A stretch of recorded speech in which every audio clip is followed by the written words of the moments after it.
So the government contracting in and of itself is not difficult. It is all of the mnemonics in this secret or coded language that you have to immerse yourself in.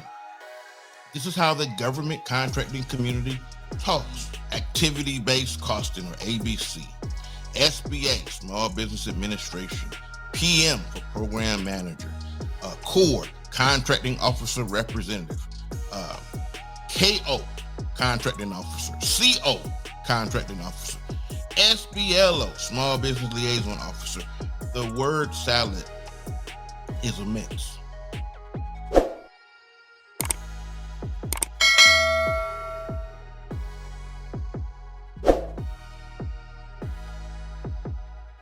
Hello, welcome to my channel. My name is Curtis A. Merriweather Jr. And in 2020, I was named a game changer by the White House Policy Advisor for Innovation and Entrepreneurship. And today, I want to serve as your government contracting coach. Now, the goal of this channel is to help entrepreneurs overcome common business challenges. And the way we do this is by providing consultation, education, and training support services. Now, our channel is unique because it's based on 26 years of progressive experience in the government contracting space. So my goal is to lower your learning curve so you can leverage my education, my experience, and my lessons learned to help you in your government contracting journey. Now, if you have not already, I want you to go to 8figuregovcon.com. I want you to take a look around.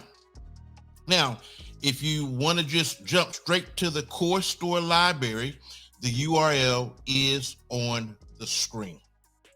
And I'm sure if you go around and you look and you're serious about your government contracting journey, you're going to find a course. Now, I recommend our flagship course, 8-Figure Government Contracting Mastery 5X Bundle.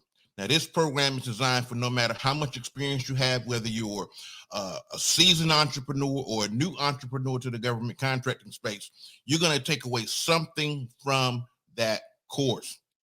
Now, many of you know my wife and I, we partnered up. My wife is a government contractor in the beauty space, and she provides, let's just call them hair services for the federal government. So if you are a cosmetologist or a barber or a salon owner, that course may be of value to you. And that's the government contracting course for barbers and cosmetologists. And you'll be able to find that in our course store library. Now, this weekend, I will be graduating with my PhD. I will be walking this weekend at my alma mater, being hooded for my PhD. Many of you know who've been following this channel for a while. I've been on this PhD journey for quite some time now, and that experience comes to a climactic end this weekend as I get hooded in the beautiful state of Ohio. So thank you for that. And so to commemorate this, we are offering a 20% coupon code that's going to expire on Sunday this week. That's going to be May 21st, 2023. So if you're watching this video later, that coupon code may have been expired by then. But if you're catching it fresh off the press, you can take advantage of PhD graduation coupon code for a 20% discount. Now, graduation is on Saturday, the 20th. This coupon code is going to expire on the 21st at 11:59 p.m. Eastern Standard Time. Okay. Now that we have that out the way, if you have not already, I need you to smash the subscribe button. I need you to like, and I need you to leave me a comment, but definitely like the video. That way we can make sure that other people like you who are interested in this content can actually get or find our videos in the algorithm. Okay. Now, I have a great topic for you all today. This topic arose from our class last month in April. So for those who are interested in our program, we do Zooms every month led by me, live instruction. We have an agenda that we follow, and we have guests periodically. So last month we had a guest, and the question came up: what is the reason why many are not successful or have challenge becoming successful in the government contracting space? So I'm going to go ahead and give you my title. Today, we're going to talk about the language barrier inherent in government contracting. You got it. The language barrier inherent in government contracting. This is why many people struggle. Government contracting in and of itself is not hard. Hear me again. Government contracting in and of itself is not hard. You are taking sellers or entrepreneurs and you're linking them with federal agencies who are interested in the products and or services that your business offers. That is what government contracting is in its simplest form. Okay. So instead of selling to customers, you're selling to government agencies and or prime contractors who are providing support to government agencies. But so what is the difficulty? And the difficulty is not proposal writing. It's not financing. Here is the challenge. The challenge is the language barrier. So let me give you a definition, then I'm going to give you my thoughts on why this is relevant. So the language barrier, by definition, refers to the difficulties in communication experienced by people or groups originally speaking different languages or even dialects in some cases. That's definition number one. Let's go into definition number two. A language barrier refers to a figurative phrase used primarily to refer to linguistic barriers to communication. In essence, the language barrier impedes the formation of communication and can result in miscomprehension or complete communication loss. So you're talking to each other, talking at each other, and not to each other. So let me give you a realistic example.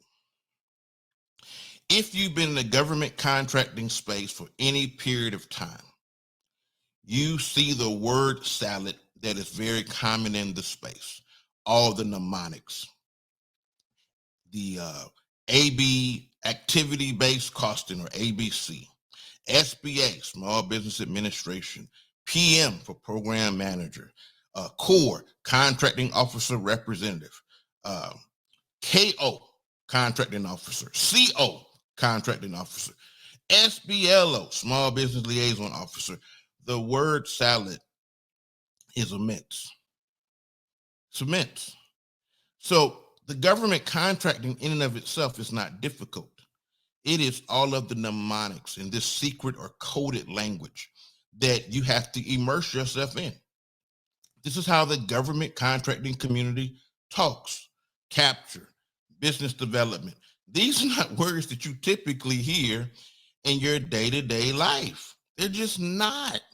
Then you got the SBDC, you got SCORE, you got the PTAC, you got all of this stuff. So you got to climb through the word salad of government contracting. But once you get a handle on the language, the concepts are not hard to implement. But most students struggle with the language. It sounds like a different language, literally. It almost sounds like I'm speaking Chinese to many of you. You're like, I have no idea what Curtis is talking about. Because, we'll drop acronyms And I have to, and I'm guilty. I have to stop myself and say, if I drop an acronym, please stop me. If you don't understand, we be in classes. I have to tell my students, if I say something you do not understand, it is not deliberate. Please stop me and let me explain what that word and or acronym means. Now, let me tell you what's happening. There's a lot of coaches in the space, well-meaning coaches. I'm not throwing shade. They're well-meaning coaches, and they're trying their best to simplify this process. They really are. They're well-intentioned, but they're doing you a disservice. I'm going to tell you why. Because when you call and you're talking to a program manager, or you're talking to a contracting officer, and they're using some of the language that's being used, it makes the government very nervous because you don't sound like the community. So I, on purpose, expose my students to the language, just like if you were taking a Latin class in high school. And I know Latin is quote unquote a dead language, but when you're taking a Latin class or a Spanish class or a French class, your French 1 course, the teacher explained a lot of the language to you in hopes of by the time you got to French 2 or French 3 or French 4, if you did this in college, that you would become conversant. But they did not use the language to aid your learning. They gave it to you in doses. And over time, you became conversant in the language. That is the same approach I try to take with my students.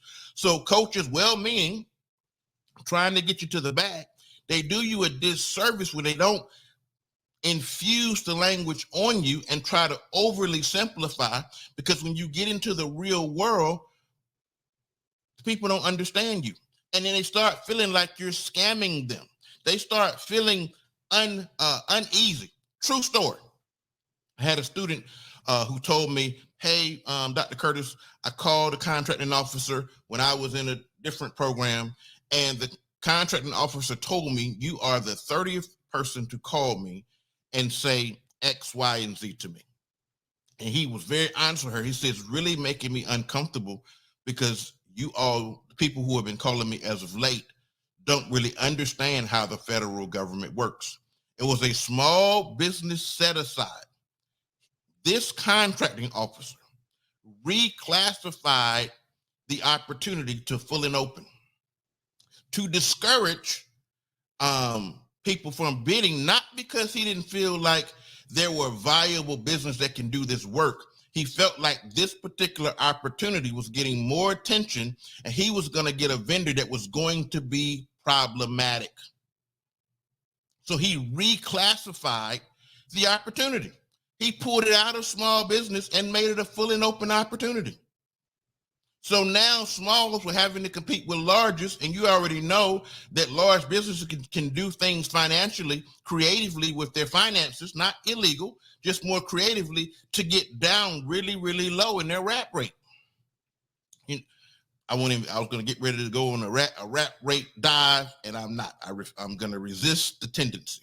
But they can get very, very aggressive in their pricing, and they have some leeway that most small businesses do not. So this is what I'm hearing. I'm hearing in the community. I'm thankful for all of the government contracting coaches. I really am. They have made government contracting sexy. But with that, you're seeing a lot of unexpected competition at the bottom. You know, these painting contracts, window cleaning, porta potty services, these contracts that don't require you to really niche down. You're seeing a lot of competition in those spaces, laundry services, and there's a fight at the bottom. So one of the things we try to do is really help companies niche into some areas that are not as competition rife. We want you to not have to compete as much. You know, if you're familiar with the works of people like the Rockefellers, David Rockefeller in particular, he wrote a book and he said competition is sin, meaning he didn't want to compete. He wanted to be differentiated. Now, we know this is one of the wealthiest families historically for decades and multi-generations. And he said competition is sin. So when you learn the language and you develop a niche, you're going to make yourself you're going to put yourself in a pool that's not as competitive as the bottom rungs. But in order to do that, you have to learn the language. When you learn the language, you put the buyer on the other side at ease. And many of you unknowingly are making buyers very uncomfortable because you don't understand the basics of the language. But everyone today is so quick to put in a proposal. And I recognize you cannot win if you don't get to the bat and swing. And swinging at the bat is equivalent to writing a proposal. But I'm seeing far too many companies who don't understand the language in the solicitation, understand some of the verbiage and the FAR clauses, and they're finding themselves in trouble. So, part of language learning, let's go back to our language example. If you're a linguist in the military, not only are they going to teach you the language, they're going to teach you the culture. Government contracting has a language and a culture, and you have to understand them both. It's not enough just to understand Spanish. You also need to understand the culture of the Spanish speakers so you don't offend them unknowingly. And because many of you are slowly picking up the language but don't understand the culture, you're offending buyers inadvertently, on accident. They're nervous. And things can happen in the TEB proposal process. They have what they call a technical evaluation board. And scoring can be such. First of all, you shouldn't just be regurgitating proposals and reorienting the statement of work. You need to be coming up with a solution. But I got whole videos on talking about writing proposals. But you need to understand the language and the culture. Language alone is not enough, but it's a step in the right direction. And I'm seeing a lot of folks who don't even understand the language, not to mention the culture. So what I want you to do, understand the language of government contracting.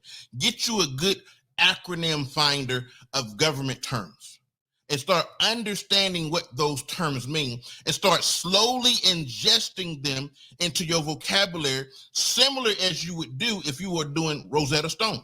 You would be looking for ways and opportunities to practice the language, hopefully with native speakers. And that is extremely vital for your success. Another place where I see language barrier. Number one, we got government contracting, but here's an area that's related. It's in finance. Many of you, many business owners, let's just say you got a handle on government contracting. You also got to get a handle on finance so you can talk effectively with your banker, so your banker can partner with you. These words, net income and revenue, are not the same thing in finance. They're not. Just like the small business office is not the same as the SBA. Certain words sound similar, but they have different meanings in different contexts. We have to cure the language barrier. You have to begin to ingest these terms and communicate as such. When I was growing up, there's a saying, first impressions, lasting results. Very true. It's hard to shake a first impression. So you have to show up. You have to show up well. And part of showing up well is investing and learning the language of GovCon, of government contracting. You got to learn it if you're going to be taken seriously in this space. And this is especially for my growth companies. Now, if you're just trying to make a couple dollars, well, God bless you. And I hope you can sustain that. But if you're trying to be a true growth company, here's the reality. You're going to make great money in government contracting either way, but you make the most of your money on the exit. And most people do not have the end in mind. You need to have the end in mind to maximize your returns downstream. I think many people are caught up on the today, and that's not an invalid concern, but you need to be thinking about today and 5 years from now. How am I going to get a $20, $30, $40 million payday downstream? all at one time. Not talking about a $25 million contract, because you already know you don't keep all that money. Whether you're in product or in service, all that money is not yours. But how do you get a one-time cash infusion downstream? And the way you're going to do that is with the things that I'm teaching. You have to overcome the language barrier, and not just the language, but also the culture of government. But that's all I want to share today. I want you to go back. I don't want you to watch some more of my videos. But this was a great conversation. I hope you took something away. And if anything I can encourage you to do, learn the language. Proposals, not the hardest thing in government contracting. Tons of resources there. The hardest thing is understanding and overcoming the language barrier of government. Well, until next time, I'll see you in the next video. And go back and watch some of my other videos.